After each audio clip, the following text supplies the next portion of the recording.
రాజమహేంద్రవరంలో పెద్ద నోట్ల రద్దుకు వ్యతిరేకంగా ఆందోళన చేస్తున్న విపక్షాలు. పూర్తి డీటెయిల్స్ మా కరెస్పాండెంట్ శ్రీనివాస్ అందిస్తారు.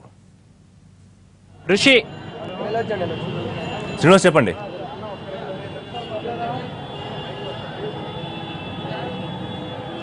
ఋషి, రాజమండ్రిలో బంద్ పాక్షికంగా జరుగుతున్నది. అయితే ఇక్కడ చూసినట్లయితే మొత్తం దుకాణాలన్నింటినీ కూడా ఛాంబర్ ఆఫ్ కామర్స్ ఇచ్చిన పిలుపు మేరకు మొత్తం షాపులన్నీ కూడా మూసివేయడం జరిగింది. అయితే భారత్ బంద్ భాగంగా మొత్తం ఎప్పుడు జన సంచారంతో కలిగిన ఈ రాజమండ్రి మార్కెట్ చూసినట్లయితే మొత్తం పొద్దు నుంచి కూడా షాపులు తీయటం మానివేశారు. వీళ్ళందరూ కూడా బంద్కు మద్దతు తెలియజేస్తూ స్వచ్ఛందంగానే షాపులు మూసివేయడం జరిగింది. అయితే ఇంక మిగతా చూస్తే బ్యాంకులకు కానీ ఎటువంటి అసౌకర్యం కలగకుండా ఉండేగా బ్యాంకులు మటుకు ఇంకా తెరుచుకుని ఉన్నాయి. ఆందోళనకారులు కూడా ఈ బ్యాంకులకు మినహాయింపు ఇస్తున్నామని చెప్తున్నారు. అలాగే ఈ పెద్ద రోడ్లు రద్దు కావడము, అలాగే నోట్ల మార్పిడి జరిగిన తర్వాత వ్యాపారులు కూడా చాలా నష్టపోయారు. అందుచేతన దుకాణాలు కూడా వీళ్ళు కూడా ఎవరైనా స్వచ్ఛందంగా మూసివేస్తున్నారు తప్ప వీళ్ళు బలవంతంగా మూయించే సంఘటన అయితే చేపట్టట్లేదు. ఇక్కడ కాంగ్రెస్ పార్టీ కానీ వామపక్ష పార్టీలు కానీ సంయుక్తంగా ఇక్కడ తిరుగుతూ మొత్తం వైఎస్ఆర్ కాంగ్రెస్ పార్టీ అందరూ కూడా ఇక్కడ బంద్ పాటించడం జరుగుతున్నది. ఈ బంద్కు సంబంధించి ఇక్కడ నాయకులు ఉన్నారు, వాళ్ళని అడిగితే ఏంటి బంద్ ఏ విధంగా చేస్తున్నారు, మీ అభిప్రాయం ఏంటి దీని మీద?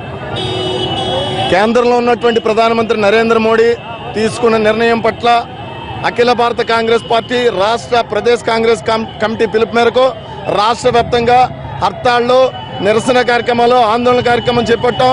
ఏదైతే నరేంద్ర మోడీ రద్దు చేసినటువంటి పెద్ద నోట్లు ఏవైతే ఉన్నాయో తక్షణమే ప్రవేశపెట్టాలి. అదేవిధంగా ప్రజలను ఇబ్బందులకు గురి చేయకుండా ప్రత్యామ్నాయ మార్గాలను ఎంచుకోవాల్సిన ఆవశ్యకత ఎంతైనా ఉందని చెప్పి తెలియజేసుకుంటున్నాం. ఈ కారణంగా నరేంద్ర మోడీ తక్షణం రాజీనామా చేయాలని చెప్పి మేము డిమాండ్ చేస్తున్నాం. మీ బంద్ యొక్క ప్రభావం ఏ విధంగా ఉన్నది ఇక్కడ?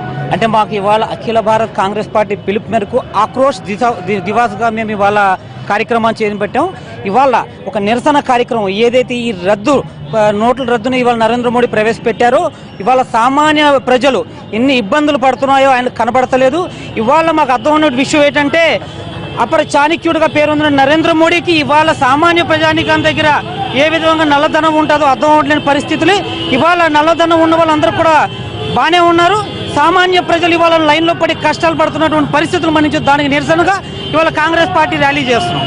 అయితే బంద్ ప్రభావం చాలా ఎక్కువగా ఉన్నది. వైఎస్ఆర్ కాంగ్రెస్ పార్టీ వాళ్ళు కూడా ఇక్కడ ఆందోళన చేపడుతున్నారు. దీని మీద బంద్ ప్రభావం ఏంటి, మీ డిమాండ్ ఏంటంట? ఈరోజు ప్రజలందరూ కూడా స్వచ్ఛందంగా బంద్ చేయడానికి ముందుకు వస్తూ ఉన్నారు.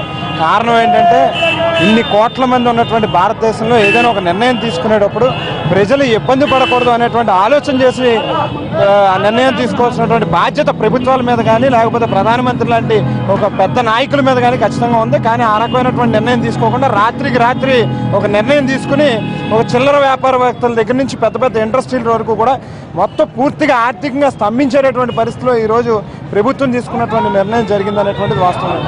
బంద్కి ఏ విధంగా స్పందన లభిస్తుంది సార్? ఇక్కడ మాజీ ఎమ్మెల్యే రౌసర్ వెంకటేశ్వరరావు ఉన్నారు. ఈ వైఎస్ఆర్ కాంగ్రెస్ పార్టీ తరఫున ఏ విధంగా ఆందోళన చేయాలి? ఇవాళ కేంద్ర ప్రభుత్వం ముందు చూపు లేకుండా చాలా అనాలోచితంగా చేసిన 500,000 రూపాయల నోటు రద్దు వల్ల ఇవాళ సామాన్యుడి నుంచి అన్ని రంగాలు కూడా తీవ్ర ఇబ్బందులకు గురవుతున్నారు.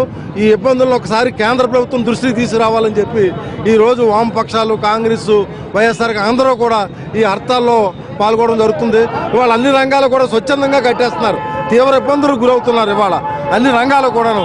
కాబట్టి ఒకసారి దీని మీద ఏ విధంగా ఈ చర్యలను సరిదిద్దుతారో కేంద్ర ప్రభుత్వం దృష్టికి తీసుకెళ్లాలని చెప్పి ఈరోజు ఈ హర్తాలు చేయడం జరుగుతుంది. బంద్కు సంపూర్ణమైన మద్దతు లభిస్తుందని చెప్పడం జరుగుతున్నది. అయితే అన్ని వర్గాల నుంచి సంపూర్ణ మద్దతు లభించడంతో బంద్ విజయవంతంగా కొనసాగుతుందని చెప్పి వీళ్ళు చెప్తున్నారు. అయితే ఇప్పటికైనా సరే ప్రభుత్వం మేలుకొల్పి ప్రజలకు ఈ కనీస ఈ కష్టాల నుంచి గట్టెక్కించాలని చెప్పేసి వీళ్ళందరూ కోరుకుంటున్నారు.